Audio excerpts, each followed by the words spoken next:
So guys, welcome back to a brand new video here on my channel, and today's video I'm going to show you the new best updated Nvidia Control Panel settings for gaming in 2022. I'm going to cover everything which is somewhat important to really get the most amount of FPS in any games you guys want to play and the least amount of input delay. I'm also going to cover everything you can do in order to get an even more responsive picture on your monitor, and if you guys enjoy this content, please don't forget to leave a like and subscribe to my channel. Without any further ado, let's get straight into this topic. So guys, and what I want to do now in the first place is open up your Nvidia Control Panel, which you can just simply do here on Windows. And once we're now on this screen, we first of all have to click onto Manage 3D Settings, guys. You're not going to put this here actually onto Performance because we're going to manually change all the necessary settings, and I just want to show you exactly what to put where, and you please just copy all of my settings. In the first place, we have image scaling, which is a little bit more complicated to explain. Let's just say it like this: if you enable it and you actually lower your resolution in a game to maybe something like 1280 x 720, AI is going to try to scale it up in order to give you more FPS, and it's still going to look a lot better than like the resolution which you actually chose. This is a super popular method which has been used by tons of people nowadays to get more FPS in games, but it's a little bit more complicated, so therefore I'm just gonna leave it by that explanation. You can try that for yourself. For the rest, guys, ambient occlusion you're gonna put to off, anti-strophic filtering of course as well to off. We don't really have to bother too much about like sharp edges in games, so therefore we're just gonna leave it off. Anti-aliasing you kind of have to know for yourself. Let's just say that you're trying to go for story games where you really want to go for visuals, you of course can leave this on, guys, but personally for competitive game, leave it on off. Gamma correction you're gonna leave on 100% because this is something to do with like colors and brightness of the game, so therefore you're just simply gonna leave it on because you don't want your game to look awful. It's really not that hardware demanding to turn it off here completely. Anti-aliasing mode you're gonna leave on off as well, guys. This is of course to like fix unsharp corners on like maps or whatever you guys trying to play, so therefore leave it on off. We don't really care too much, we're trying to go for the best comp settings. Next up, background application max frame rate is kind of interesting because let's just say as an example that you actually have Google Chrome running in the background, you can limit it to only 20 FPS, which is the lowest, which is also kind of cool, but I personally don't really bother too much about it, so therefore I'm gonna leave it on off just simply. But if you're trying to squeeze maximum FPS out of your system, you can try to do this. But personally, you know, you sometimes tap out and Discord is only on 20 FPS. It's not that great. So CUDA GPUs is only important really if you have like multiple GPUs in your PC, maybe something like integrated processor graphics and an additional GPU like RTX card or whatever in your PC. So therefore we're gonna leave it on all. DSR factors you're gonna leave on 4 times. DSR smoothness you're gonna leave on 33%, guys. These really only matter, guys, for like image scaling, so therefore we don't have to worry about them anyways, because if you don't use image scaling on your PC, they won't really affect anything. Then next up, guys, we have the low latency mode, and I know for a fact that so many pro players in like CSGO, Valorant, they all use this, and I personally have to say as well, on my monitor on it works the best. Some pros even say ultra works a lot better, so therefore you have to try it out for yourself. It's basically something you have to test out personally, because yeah, everyone sees it a little bit different. But me personally, I would definitely use the low latency mode because it's going to make sure to give you the least amount of input delay on your monitor. I'm gonna use it 100%. Max frame rate I actually have personally here on off, guys, because I kept my frame rate always in the games. If you really need a frame rate cap, let's just say as an example your PC is always overheating or your laptop, applying a max frame rate cap which is just a little bit higher than your refresh rate sometimes makes sense, so therefore you have to try it out for yourself again. It's not like really universal. Then next up, guys, multi-frame sampling is also again like a texture, or better said like a visual feature.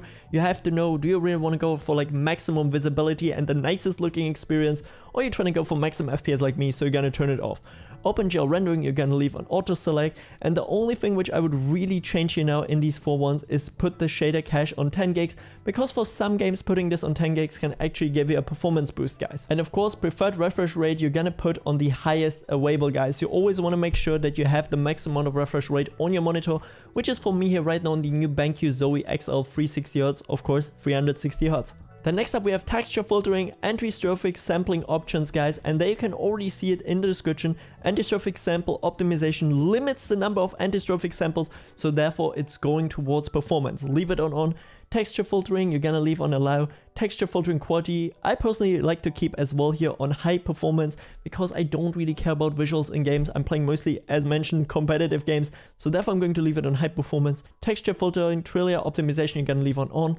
Threaded optimization you're gonna leave on off. Triple buffering you're actually gonna leave on off, guys, because yeah, it's not really like too important. It's only like for rendering programs, you don't really have to worry about it. You kind of have to know, I would say personally, if you're playing on something like 60 to 75 Hz, sometimes vertical sync makes a difference, because let's just say that you have like insane amount more FPS then your monitor can showcase. This might actually help you to get a clearer picture, so therefore try it out on your PC. And virtual reality we're gonna leave on the lowest or off, and then click on to apply. Once we applied all of these settings, guys, we're also gonna go over here now real quick to change resolution, and please make sure that your maximum refresh rate is enabled. I see way too many people who just swap like from 60 Hz to 144, 240, 360, maybe even 390 Hz straight up, and they're just like, yo, I can't see a difference. Well, you have to actually change it here in your Nvidia Control Panel in order to see the difference. And now I'm going to explain you as well real quick how you can adjust your desktop colors and show you an example. So guys, and now in this next step, I'm going to show you how important it actually is to adjust your desktop color settings in your Nvidia Control Panel, or also your AMD Catalyst, since it's available in both.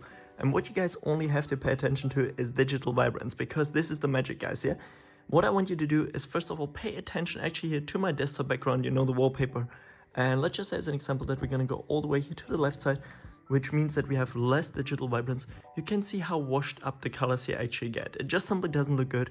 But now if we go all the way here to the right side, already something like 70, 80, maybe even like 90%, you can see how nice and colorful everything gets here. Especially here on the wallpaper, you can see orange, red colors. They're super vibrant, which means this is so nice for gaming because you have a high contrast, you can see enemies better and all that stuff.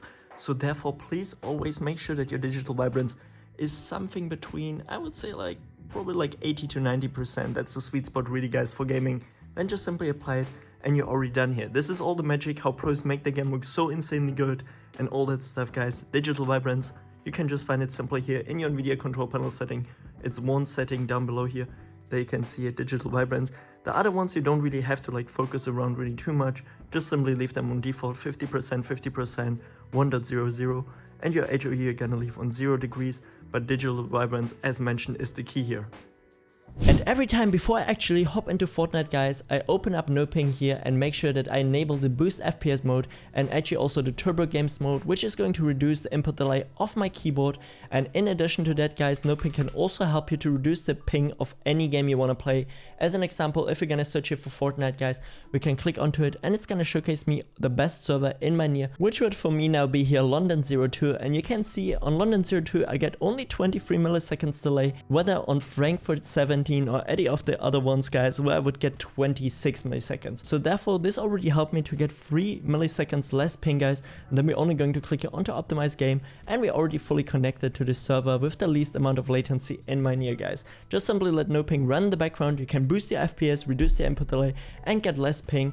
And by the way, with the link in the description, guys, and my code, you can get 20% off, as well as a 7 days trial, guys, and you can pay super easy via PayPal. So therefore, this is an amazing tool and make sure to check it out. And if you guys enjoyed this video, please don't forget to leave a like and subscribe to my channel. This would help me so much. And until next time, stay awesome. I'm out. Peace.